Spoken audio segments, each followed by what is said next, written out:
என்னங்க சிறகடிக்க ஆசை சீரியல்ல இப்படி ஒரு பயங்கரமான திருப்பம் வரும்னு நாம யாருமே எதிர்பார்க்கவே இல்லையே.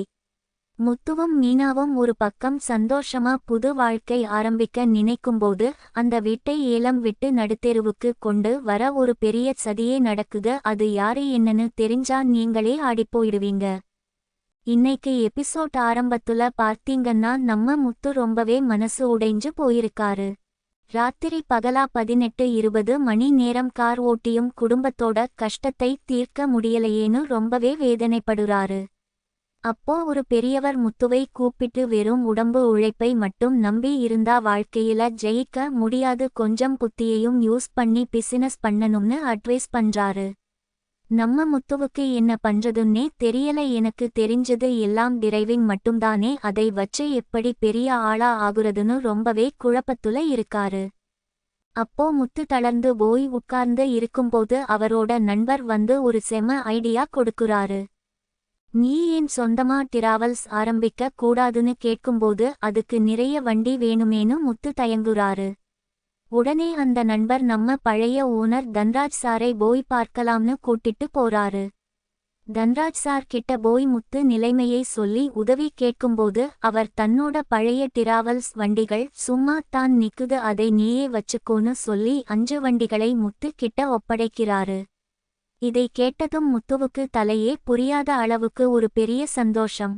அந்த பழைய 5 கார்களையும் கொண்டு வந்து நிறுத்திட்டு நம்ம மீனாவை ரொம்ப சந்தோஷமா கூப்பிடுறாரு முத்து. மீனா வந்து அந்த கார்களை பார்த்ததும் ரொம்ப அதிர்ச்சி ஆகுறாங்க. என்னங்க இந்த வண்டி எல்லாம் ரொம்ப பழசா துருப்பிடிச்சு போய் நிக்குதே, இது ஓடுமான்னு ரொம்பவே பயப்படுறாங்க. ஆனா நம்ம முத்து ரொம்பவே நம்பிக்கையோட, மீனா என் மேல உனக்கு நம்பிக்கை இருக்கா? நான் ஒரு மெக்கானிக், இந்த வண்டிகளை எல்லாம் என் உழைப்பால சரி பண்ணி ரோட்டுல ஓட வைப்பேன், கண்டிப்பா ஒரு நாள் பெரிய முதலாளி ஆகுவேன்னு சொல்லி அந்த 5 காரோட சாவியையும் மீனா கையில ரொம்ப எமோஷனலா கொடுக்குறாரு. மீனா அந்த சாவியை வாங்கும்போது அவங்க கண்ணுல அப்படி ஒரு ஆனந்த கண்ணீர். முத்து தன்னோட மனைவியோட சந்தோஷத்துக்காக எவ்வளவு பெரிய ரிஸ்க் எடுக்க தயாரா இருக்காருன்னு நினைக்கும்போது நமக்கு ரொம்பவே எமோஷனலா இருக்கு. ஆனா இந்த சந்தோஷம் எல்லாம் ரொம்ப நேரம் நீடிக்கலங்க. அங்கதான் ஒரு பெரிய குண்டை தூக்கி போட்டுருக்காங்க. இன்னொரு பக்கம் பார்த்தீங்கன்னா விஜயாவும் மனோஜும் சேர்ந்து கையெழுத்து போட்டு வாங்குன அந்த பெரிய கடனை கட்ட முடியாம வீடு இப்போ ஏலத்துக்கு வரப்போகுது. இந்த விஷயத்தை தெரிஞ்சுகிட்ட அந்த பணக்காரி, அதாவது மீனாவை பழிவாங்க துடிக்கிற அந்த வில்லி அவங்களோட வக்கீல் கிட்ட பேசி ஒரு பெரிய சதி பண்றாங்க. மனோஜும் அவங்க அம்மாவும் தான் அந்த பத்திரத்துல கையெழுத்து போட்டுருக்காங்க. இப்போ அந்த வீட்டை ஏலத்துல வேற யாரும் எடுக்க விடாம நம்மளே அடிமாட்டு விலைக்கு வாங்கணும்னு பிளான் பண்றாங்க.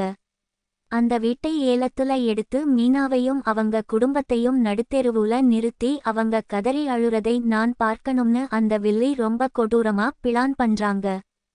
இந்த எபிசோட் எப்படி முடியுதுன்னா, முத்து ஒரு பக்கம் தன் உழைப்பால முன்னேற நினைக்கும்போது இன்னொரு பக்கம் மொத்த குடும்பத்தையும் நடுத்தெருவுல நிறுத்த ஒரு பெரிய சதி வலை பின்னப்படுறதோட ரொம்பவே சஸ்பென்ஸா முடிச்சிருக்காங்க. நாளைக்கு எபிசோட்ல என்ன நடக்கும்னு பார்த்தீங்கன்னா கண்டிப்பா முத்து அந்த கார்களை எல்லாம் சரி பண்ணி டிராவல்ஸ் ஆரம்பிச்சு முதல் சவாரியை ரொம்ப மாசா ஆரம்பிப்பாரு.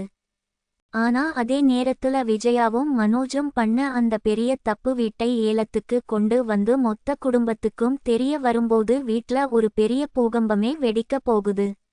அந்த வில்லி இந்த வீட்டை ஏலத்துல எடுப்பாங்களா, இல்ல நம்ம முத்து தன்னோட புது பிசினஸ் மூலமா அந்த வீட்டை காப்பாத்துவாரா அப்படிங்கறது தான் அடுத்த கட்ட விறுவிறுப்பான கதையா இருக்க போகுது. உங்களுக்கு என்ன தோணுது? முத்து இந்த வீட்டை காப்பாத்துவாரா இல்லையாங்கிறதை மறக்காம கமெண்ட்ல சொல்லுங்க.